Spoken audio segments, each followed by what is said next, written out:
Eh bien salut à tous les amis, c'est LDMWeb, j'espère que vous allez bien. Aujourd'hui on va parler d'un sujet qui me tient à cœur, la photographie. La grande mode actuellement chez les constructeurs, c'est de fabriquer des appareils photo hybrides qui ont les capacités d'un appareil photo réflexe, mais qui tiennent dans la taille d'un appareil photo compact. Du coup la question que je me suis posée dans cette vidéo, c'est tout simplement, est-ce que ces solutions qui sont actuellement proposées sur le marché correspondent-elles aux attentes d'un public d'amateurs et de passionnés que nous sommes? Et surtout, est-ce que ça vaut le coup? Donc c'est ce qu'on va voir, c'est parti.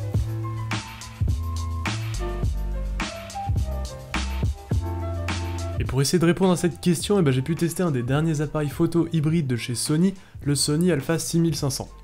Alors je vais pas vraiment m'attarder sur les spécifications de ce dernier dans cette vidéo, c'est pas vraiment le but.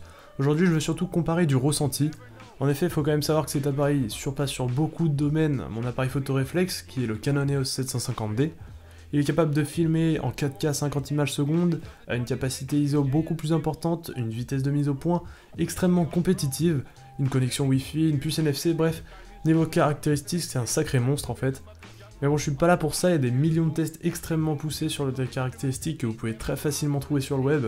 Donc si je fais cette vidéo, c'est avant tout pour vous donner mon point de vue sur ce que devient la photo de nos jours, et surtout vous partager ce que j'ai pu ressentir lors de cette période de comparaison entre réflexe et hybride, et pour ça l'Alpha 6500 est un excellent contexte. En plus de ces 2 semaines de tests, j'ai eu l'occasion d'amener ces 2 appareils pour les utiliser lors de la Lyon eSport numéro 10, et après 3 jours à les utiliser 22h sur 24, voici ce que j'en ai retenu. Bon, déjà niveau prise en main, ça fait vraiment la différence. Là-dessus, Sony a fait en sorte que ça marche et c'est super. Quand il faut se déplacer avec tout le matériel, on est content de savoir que c'est du matériel de qualité et que ça tient dans un sac à dos, et ça c'est le plus grand avantage de l'hybride.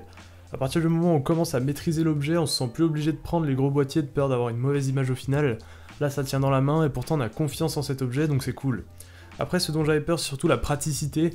Comment Sony est-il capable d'intégrer autant de puissance dans un si petit boîtier, tout en faisant en sorte que cela reste pratique et rapide d'utilisation pour l'utilisateur? Et bien là-dessus, je trouve que Sony n'a que partiellement réussi son pari.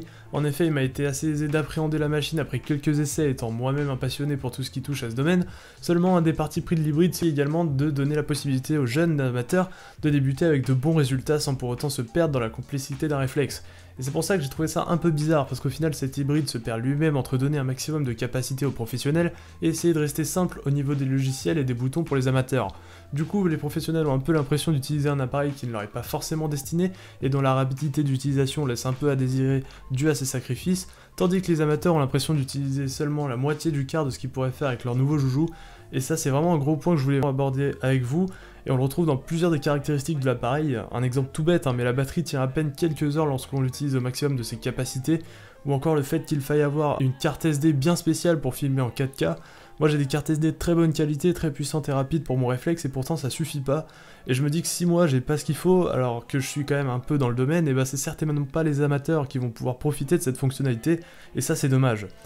C'est bien un exemple qui montre que Sony a vraiment voulu donner un maximum de possibilités à son nouvel appareil, et seulement l'hybride n'est pas encore vraiment prêt pour ça.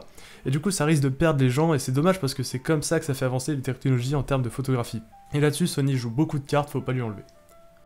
Je suis persuadé que dans quelques années, les hybrides auront pris le dessus sur les réflexes dans le marché de la photographie, parce que justement les constructeurs comme Sony auront réussi à trouver le juste milieu entre capacité et praticité, mais pour l'instant je trouve que c'est encore un peu le fouillis sur cette balance, et du coup nous les utilisateurs on sait pas trop où se placer. Faut avouer que personnellement j'ai vraiment apprécié shooter avec cet appareil pendant la période de test, et j'avoue sans peine qu'au niveau qualité j'ai pu produire des choses beaucoup plus intéressantes que ce que j'aurais pu faire avec le réflexe. Seulement voilà, tout le monde n'a pas le même niveau, et quand on veut se lancer je peux très clairement comprendre que mettre une telle somme dans un appareil dont on ne sait pas trop pour qui il est destiné, ça peut faire peur. D'autant plus qu'il faut mettre le prix également dans l'optique de qualité qui va avec. Et là-dessus au passage j'apprécie vraiment le partenariat de Sony avec Zeiss qui nous fournit vraiment des objectifs superbes. À part ça, si vous êtes voyageur et que vous en avez les moyens, je pense vraiment que ce genre d'appareil est le meilleur compromis possible à l'heure actuelle sur le marché, donc n'hésitez pas et foncez. Bon, au final, on peut dire que j'ai vraiment été très impressionné par cet hybride pour avoir autant de puissance alors qu'il est si timide vu de l'extérieur. Là-dessus, Sony nous montre vraiment tout son savoir-faire technologique et ça c'est beau. En termes de prouesse technique, on peut rien lui enlever.